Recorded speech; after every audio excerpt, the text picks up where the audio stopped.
Hello friends, आपका स्वागत है हमारे इस यूट्यूब चैनल में। आज के इस वीडियो में हम लाए हैं एक लर्निंग प्लान जो क्लास 5th के लिए है और विषय है कौपल हिंदी और अध्याय है 22 परीक्षा।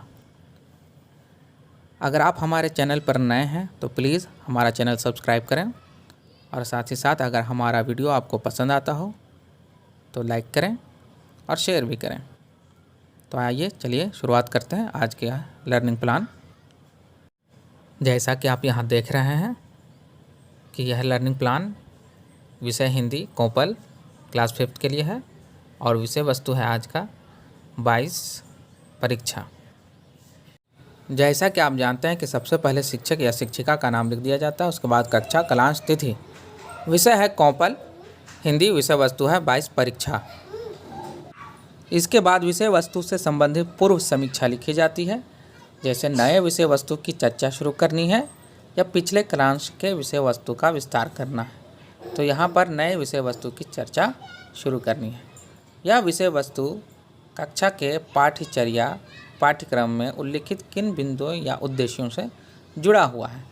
तो यह महत्वपूर्ण उद्देश्यों से जुड़ा हुआ है, जैसे महान चिकित्सक आचार्य चरक से परिचय, आयुर्वेद की समझ, औषधि की समझ, प्रकृति में मौजूद असंख्य ज्ञान की समझ, प्रकृति से ज्ञान प्राप्ति के मार्ग खोजने की समझ, विभिन्न वनस्पतियों से औषधि निर्माण की समझ, अज्ञान को ज्ञान के प्रकाश में देखने की समझ, इसके अलावा परीक्षा की समझ और ज्ञान प्राप्ति में लगाने वाले समय की समझ, यह अन्य भी उद्देश्यों से जुड़ा हुआ है। इसे आप यहाँ पर अंकित कर सकते हैं। इसके बाद हम देखते हैं कि यह विषय वस्तु जो है कक्षा के पाठ्यक्रम में किस प्रकार से शामिल है। कैसे यह विषय वस्तु पहले के कक्षा में शामिल नहीं है, आप यहाँ पर नहीं लिखेंगे। क्या मैंने इस विषय वस्तु का शिक्षण पहले किया है? तो नहीं। यह विषय वस्तु कक्षा के और किन किन विषयों या इकाइयों से जुड़ा हुआ है? तो यह विषय वस्तु कक्षा के अन्य विषयों या इकाइयों से नहीं जुड़ा हुआ है। कक्षा के विद्यार्थियों के पास इस विषय वस्तु से संबंधित क्या आधारभूत समझ हो सकती है? तो थोड़ी बहुत आधारभूत समझ हो सकती है। बच्चे कुछ न कुछ औषधि के बारे में, जड़ी बूटी के बारे में जानते होंगे। आइए अब देखते हैं इस विषय वस्तु का संक्षिप्त विवरण। यह विषय वस्तु बच्चों को महान आचार्य चरक से परिचय कराता है, विभिन्न पेड़ पौधे तथा जड़ी बूटी के अस्तित्व की जानकारी देता है, साथ ही ज्ञान प्राप्ति के रास्ते में आने वाली कठिनाइयों से अवगत कराता है। यह विषय वस्तु प्रकृति में उपलब्ध सभी चीज़ों के उपयोगी होने की जानकारी देता है, जिससे बच्चे प्रकृति से घुल मिल करके प्रेम करना सीखते हैं। सीखने सिखाने की विधि और विधियों में हम इस्तेमाल कर सकते हैं पठन विधि, व्याख्यान विधि और अभ्यास विधि। इन विधियों का चुनने का महत्वपूर्ण कारण यह है। पठन विधि यह एक महत्वपूर्ण विधि है। इसमें बच्चे पठन करके अपने ज्ञान का विकास करते हैं, साथ ही शुद्ध बोलना और लिखना सीखते हैं। व्याख्यान विधि यह एक महत्वपूर्ण विधि है, जिसमें बच्चे किसी वस्तु के व्याख्या सुनकर उस विषय वस्तु का ज्ञान प्राप्त करते हैं। इस विधि में बच्चों को समझाकर विषय वस्तु के उद्देश्यों से अवगत कराया जाता है। अभ्यास विधि इस विधि से बच्चों में अभ्यास प्रश्न हल कराकर उनके ज्ञान का विकास किया जाता है। साथ ही साथ अभ्यास विधि में उनके व्यक्तिगत विकास को भी सुनिश्चित किया जाता है। आइए अब देखते हैं योजना।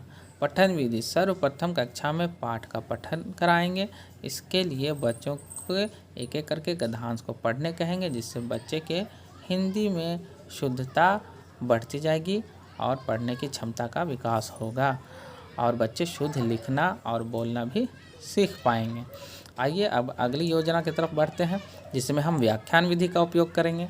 पठन क्रिया के बाद विषय वस्तु की व्याख्या करेंगे, जिसमें बच्चों को महान आचार्य चरक से परिचय कराते हुए उनके द्वारा चिकित्सा क्षेत्र में प्रकृति से प्राप्त जड़ी बूटी, पेड़ पौधा आदि से परिचय कराएंगे।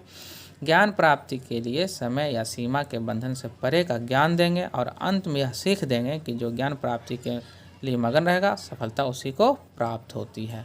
इसके बाद अभ्यास विधि में हम अभ्यास प्रश्न को हल कराएंगे और उस पर चर्चा करेंगे और वह महत्वपूर्ण प्रश्नों को हल करा करके उनसे बच्चों से राय लेंगे और व्याख्या के अनुसार उन पर चर्चा भी करेंगे और जो कठिन प्रश्न होंगे उनमें मदद करेंगे। इसके बाद मूल्यांकन का कार्य होगा। जैसा कि आप जानते हैं मूल्यांकन बहुत ही आवश्यक होता है, जिससे शिक्षक और बच्चे का मूल्यांकन हो पाता है कि विषय वस्तु से संबंधित जो उद्देश्य हैं वो उसकी पूर्ति होती है या नहीं होती है, या फिर कोई कमी रह गई है, शिक्षक में कोई कमी रह गई है, या उसके पठन के तरीके में कोई कमी रह गई है। तो आइए मूल्यांकन करते हैं। क्या विद्यार्थियों ने इन उद्देश्यों को समझा जिसके लिए यह विषय वस्तु थी? क्या इसका मूल्यांकन किया गया? तो विद्यार्थी विषय वस्तु को उद्देश्यों को समझने की ओर अग्रसर हैं और इसका मूल्यांकन किया गया। क्या इस विषय वस्तु का फिर से कक्षा में चर्चा करने की आवश्यकता है? क्यों और क्यों नहीं? तो नहीं, इस विषय वस्तु की चर्चा पुनः करने की आवश्यकता नहीं है। कुछ प्रश्न जो है बच्चे पूछेंगे, उनका जो है यहाँ पर अंकित करना आवश्यक है, तो उनको अंकित कर लेंगे। इसके बाद उन प्रश्नों का हल किस प्रकार से किया गया, क्या बच्चों को उन प्रश्नों को हल करने का मौका मिला? तो विद्यार्थियों ने उन सवालों को हल करने की कोशिश की और अपने द्वारा ही हल करने की कोशिश की और एक दूसरे की सहायता की। कुछ सहायता आप भी कर सकते हैं। इस विषय वस्तु को सीखने सिखाने में जिन संसाधनों का प्रयोग रहा वो यहाँ पर लिखेंगे, जैसे ब्लैक बोर्ड, चार्ट पेपर आदि, चौक डस्टर वगैरह। इसके बाद इस विषय वस्तु से अगर इस विषय वस्तु को दोबारा पढ़ाना हो तो सीखने सिखाने की योजना में क्या बदलाव करना चाहेंगे? तो फिलहाल मैं सीखने सिखाने की योजना में कोई बदलाव नहीं करना चाहूँगा। अगर कोई सवाल अपने मेंटर से हो तो चर्चा करें, विषय विशेषज्ञ से चर्चा करें, तो मुझे इसकी कोई आवश्यकता नज़र नहीं आ रही है। अगर कोई टिप्पणी हो तो यहाँ पर टिप्पणी भर लिखें। इसी के साथ हमारा यह वीडियो समाप्त होता है। अगर हमारा वीडियो आपको पसंद आता हो तो प्लीज़ लाइक करें, शेयर करें। धन्यवाद।